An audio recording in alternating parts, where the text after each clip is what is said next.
Today on RedNow, tragedy strikes U.S. Naval Base. How did the gunman get in? Winter or J term here at Miami University. What the hell is it? Wheels on your bus go round and round? For some, not on the BCRTA.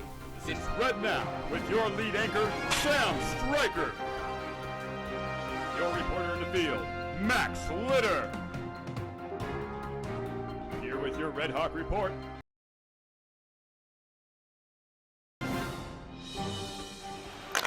Sports, Arlie Bell. And now, coming to you almost live, straight from Williams Broadcasting Studio, it's RedNow. Hello, I'm Sam Stryker, and this is what's happening in your world today. Most now know of the gunman, Aaron Alexis, that killed 12 people at a naval base in Washington, D.C. But the question remains, how exactly was the gunman able to gain access into this facility? Some are beginning to believe it's a little easier than one might think. RapidGate, the current security system at over 150 military and government installations, has been under fire recently for its ease of use. The security simply requires a contractor to pay a small fee and type information into an ATM-like machine, eventually having to go through a background check, but not immediately. Bringing this subject into light, the Pentagon has urged the Navy to forego this security system used by over 200,000 contract employees. According to a statement from the Pentagon's Office of the Inspector General, who conducted an investigation on RapidGate, at least 52 felons were given unsupervised access for periods from 2 months to 3 years. Now, the gunman did have a higher level of credentials, but nonetheless, it brought this to light. Navy spokeswoman Courtney Hilson said the RapidGate had barred access to over 27,000 vendors and suppliers. Additionally, other Navy spokesmen are saying they will do a review and revision of the current security system, having the issue reviewed by an independent panel. Later that same day, an unknown genius threw a lit firework over the north wall of the White House. He was promptly tackled and sent to jail. But for this act, we are giving him the Sam Reschnell Medal of... In other news, the new Pope declares the Catholic Church as a home for all. According to the New York Times, just 6 months into his papacy, Pope Francis has made this declaration, criticizing the Church on its agenda for its narrow focus on social issues such as gay marriage, abortion, and contraception. He says the Church needs to put love over dogma and once again focus on the needs of the poor and marginalized. The Pope says the Church needs to find a new balance, and while this did not change any official Church doctrine, it did change the tone of the Church. The Pope's actually doing his job. Good for you, Pope. Good for you.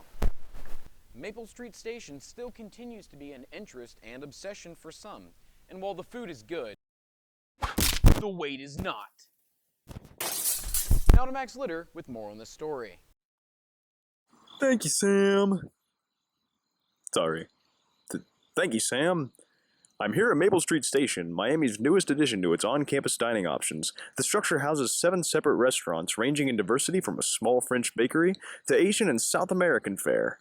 Construction on Maple Street Station began early last year and, to the delight of students everywhere, finally opened its doors on September 6th. Many flooded in to experience all of the new restaurants, but to their dismay were met with long wait times, slow service, and inexperienced staff. I took to the streets to see how my fellow Miamians were feeling about these issues. And how do you feel about the lines at Maple Street Station? The lines are pretty long, but I actually really like the food at Maple Street, so if I have time, I will wait through them. Some of them can be pretty long, but in general, they're pretty manageable. I don't think they're that bad, especially because I come in the morning and get coffee, and there's almost never a line at Patisserie, so I really like it. At first, when it first came out, it was pretty bad because everybody was coming here, but now it's doing all right. They're not so bad once it gets later, but at prime dinner time, it's really long. Yeah, it's died down a lot after the first couple weeks, and hopefully it'll keep dying down. But Saturday is coming up, and for some of you, it's time to put down that can of beer and start cleaning your room, because it's family weekend.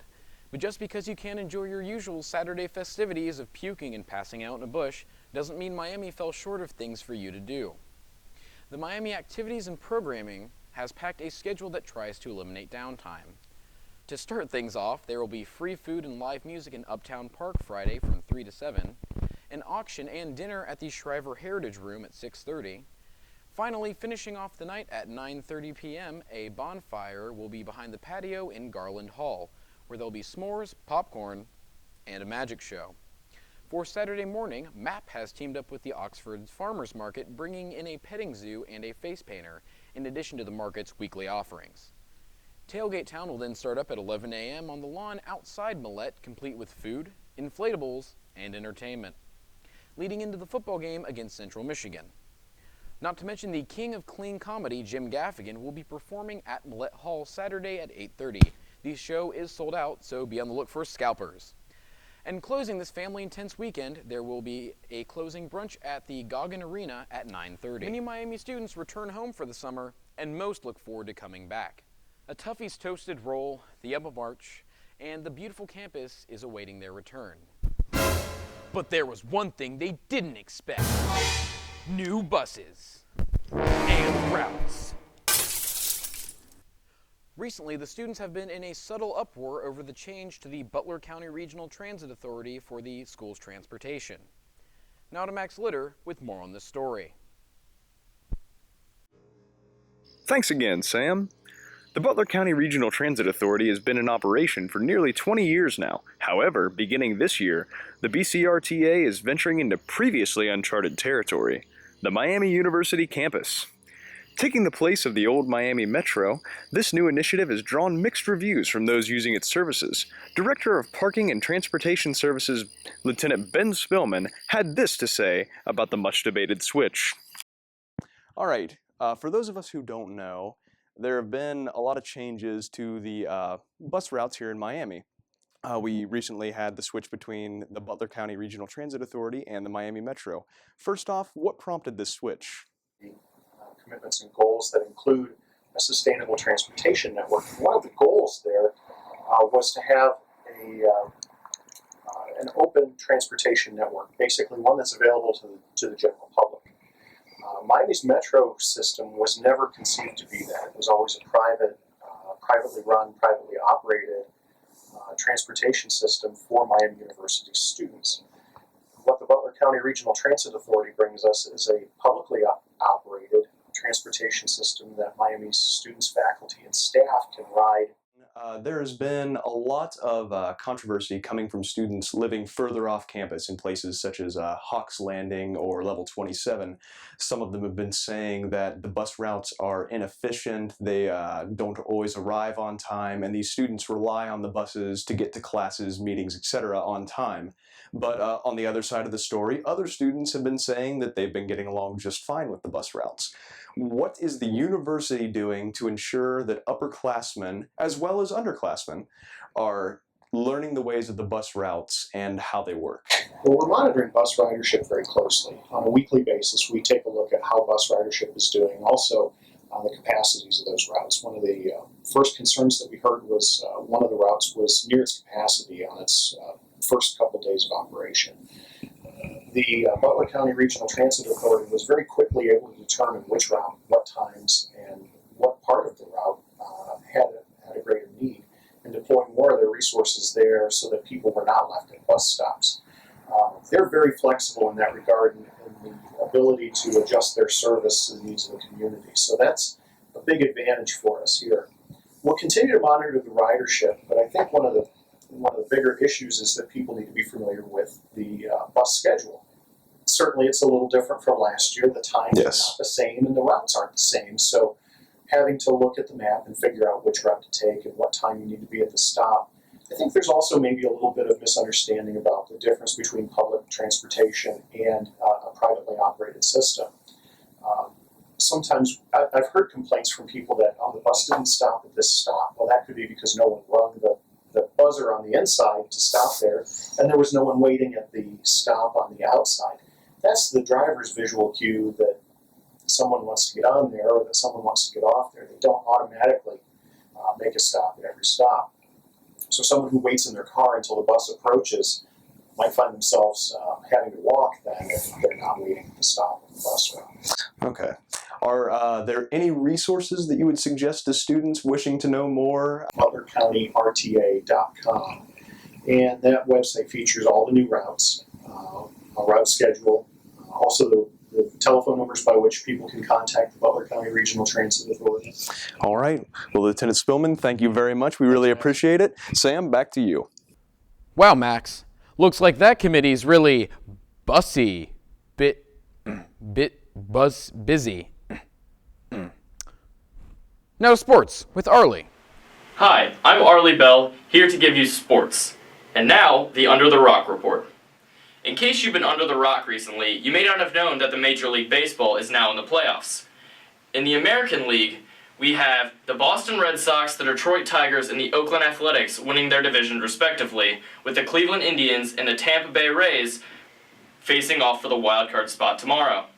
In the National League, the Atlanta Braves, St. Louis Cardinals, and Los Angeles Dodgers have won their divisions respectively, and the Pittsburgh Pirates just sealed the deal with the win over the Reds to win the wild card spot for the National League division.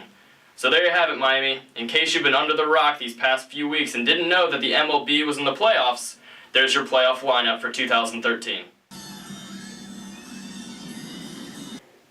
Now to talk about basketball. A lot of you may be into 2K sports, and with the recent release of NBA 2K14, you may have seen an interview on YouTube with Michael Jordan talking about himself. Now, Michael Jordan is one of the greatest basketball players to ever have played the game, and he's talking about people who he can beat. Kobe Bryant in his prime, LeBron in his prime, D-Wade in his prime, Melo. That's a good start. Yeah. I don't think I lose. Other than Kobe Bryant, because he steals all my moves. So, there you have it, Miami. Who do you think would win? Michael Jordan, Kobe Bryant, or LeBron James? Post your comments in the comment section under this link. And now for a week in sports. Here at Miami University, we have a lot of sporting events, namely ice hockey. You hear the buzz, it's all about hockey, but when's our first game? Miami's first ice hockey game is this Saturday versus Windsor Academy. Immediately following that game, though, there's a girls' club hockey team, so stay out and support the girls' club hockey team. The following Friday, Miami plays Ohio State University at Ohio State, and following that game on Saturday, Miami and Ohio State will verse off here at Steve Cady Arena. Come out, if you're not going home on fall break, and watch those sporting events, support your team, go RedHawks. I see what you did there, Arlie. Put the picture up.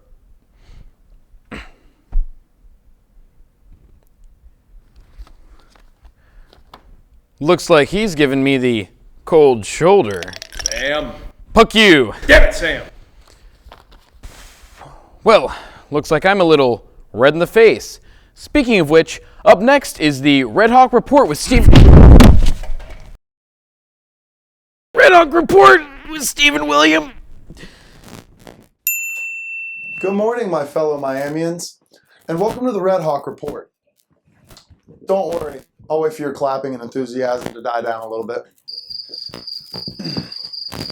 Good, let's get started. Welcome to the RedHawk Report. Now, students, we must address the crisis that is right here in front of us.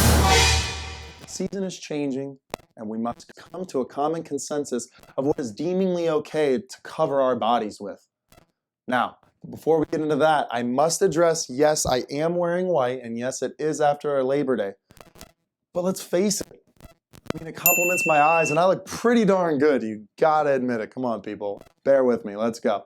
But on a less serious note, I don't want to fill your heads with all this misunderstood, biased information that my competitors and other fashion professionals are putting out there in their magazines, because these fashion professionals are always a season behind the likes of the fashion culture that is Miami.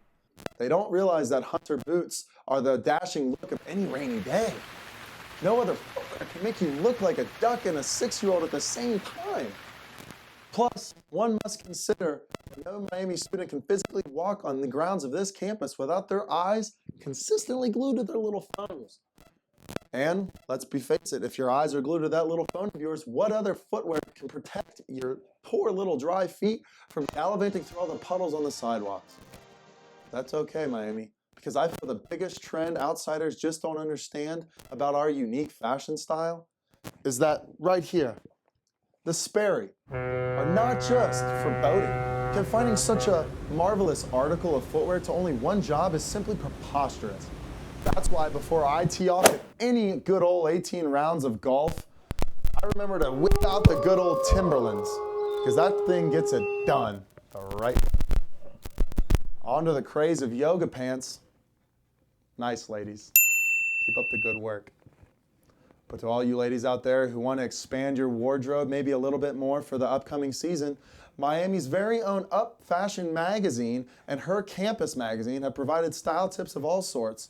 Whether it's the nice floral dress with the denim jacket or a cute little maxi dress with a pair of boots, and who knows, maybe a dashing, simple scarf to go with it. Personally, I don't like scarves. I fancy myself in buttercream and croc skin when the autumn season rolls around. I think it's really funny when you watch a video and you go, that girl looked gorgeous, but what happened? I am truly appalled at what this strikingly similar to Miley Cyrus individual would have to say about Miley Cyrus. The audacity of some people. The audacity of some people. But to all you naysayers and haters out there, who, whether or not you like her or want to beat her down, I'll leave you with this. Her latest video had over 145 million views on YouTube. That might not be as many as my viewers, because I know they like to watch it over and over again just to see me. Mad respect, Miley Cyrus. Lastly, in today's news, Monday morning shout-outs. This one goes to the girl who dropped her Bruno dough on the ground Saturday night and then proceeded to get on her knees and eat it off the sidewalk. You go, girl. Redefining that little 5-second rule we got going there. That's it for me in the RedHawk Report. I'm Stephen William. Keep it real, y'all.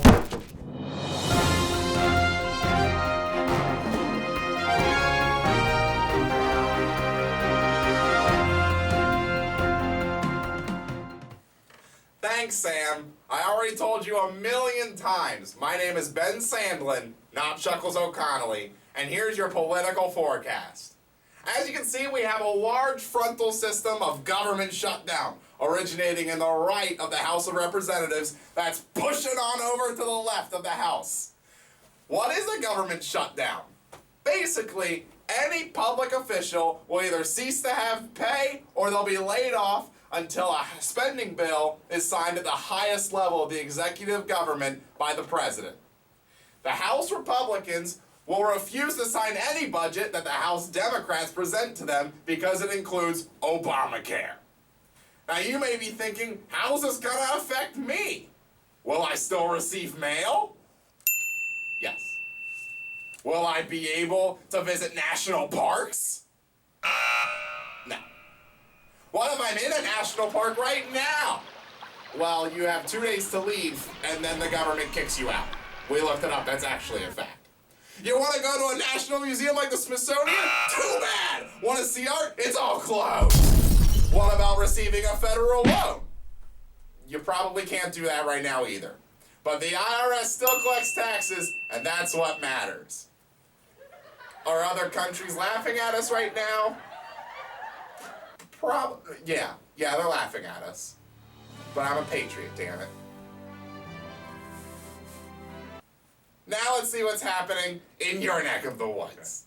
Here in Miami, nothing. Nothing changed. Go to class. Back to you, Sam. Thank you, Chuckles. And thank you, Makeup Lady. My name's not Chuckles.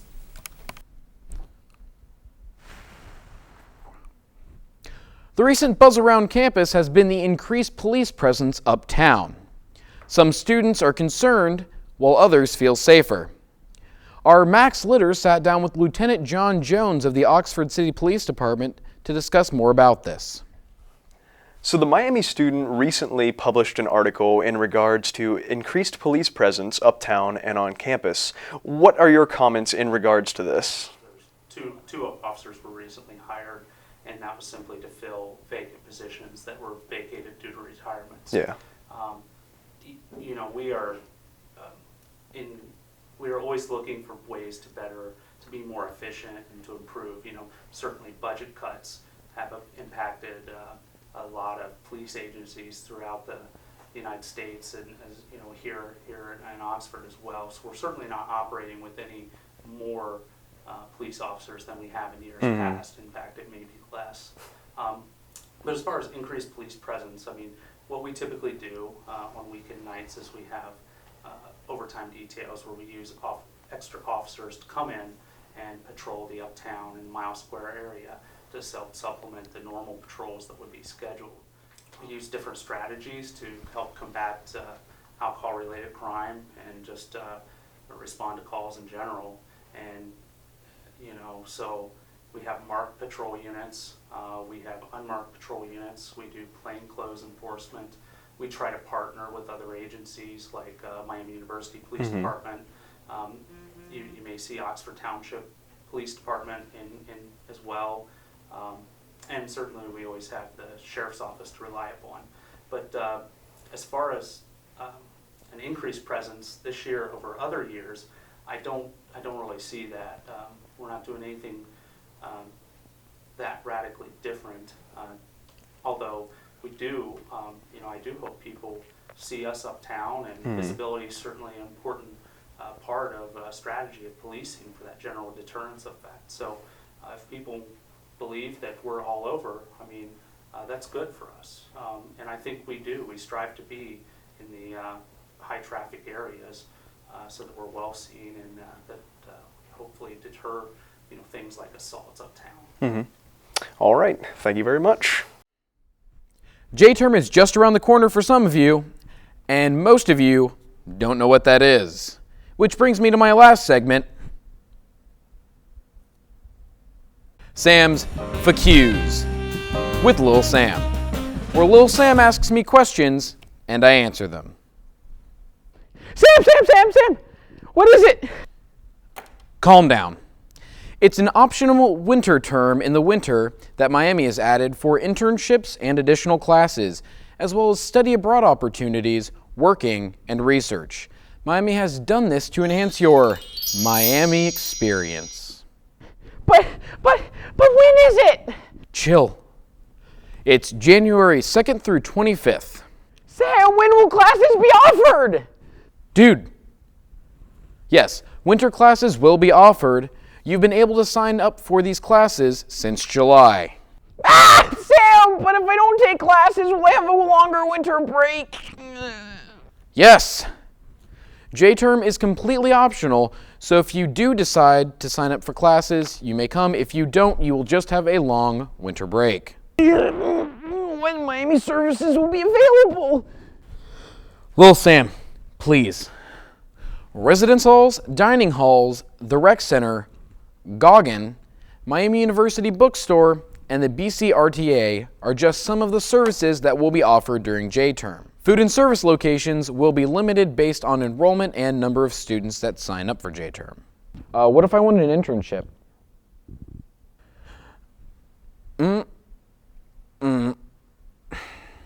The Office of Career Services will be available for students looking for an internship. This has been Sam's FAQs with Lil Sam. There's been quite a stir over national rankings here at Miami University. Some are saying our national ranking is jaded and the scoring system is flawed, while others are saying we just have to accept our spot. One ranking most students aren't complaining about is our number 16 spot on the Princeton Review's Top 20 Party Schools. Here's to you, Princeton. The score is based off a larger one that ranks American colleges in a variety of categories, done by the polling of over 127,000 students and faculty of higher education. Now, that's a fall of 7 spots from last year when we held the number 9 spot. If you're an adult watching this, yay! Now mute it for about 5 seconds. If you're a student, step it up. From all of us here at RedNow, I'm Sam Stryker, and light bulbs are hot.